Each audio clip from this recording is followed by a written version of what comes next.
ഇവിടെ ചെയ്യേണ്ടത് ഒരു പുത്തനാശയത്തെയും ഒരു പുത്തൻ പ്രസ്ഥാനത്തെയും മക്കൾക്ക് പുതിയാപ്പിള എടുത്തു കൊടുക്കുമ്പോ മുജാഹിദാണോ എന്ന് ചോദിക്കണം, ജമാഅത്തെ ഇസ്ലാമിയാണോ ചോദിക്കണം.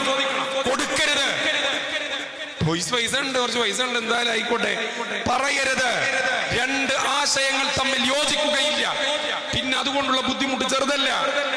ബഹുമാനപ്പെട്ട സമസ്ത കേരള ജംഇയ്യത്തുൽ ഉലമയുടെ നമ്മൾ ആദരിക്കുന്ന പണ്ഡിതനാണ് ശൈഖുനാ ശംസുൽ ഉലമ.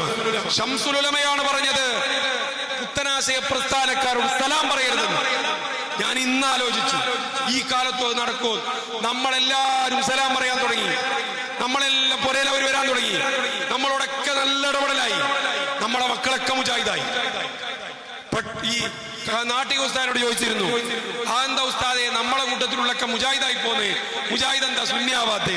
നാട്ടിക ഉസ്താദ് പറഞ്ഞൊരു മറുപടി ഉണ്ട്, ആരോഗ്യം പകരൂല, രോഗേ പകരൂ. ആരോഗ്യം പകരൂല, രോഗം പകരും. സൂക്ഷിക്കണം. ബിദ്അത്ത് ഒരു വലിയ വിഷയമാണ്. ബിദ്അത്ത് ഒരു വിഷയമാണ്. നിങ്ങൾക്ക്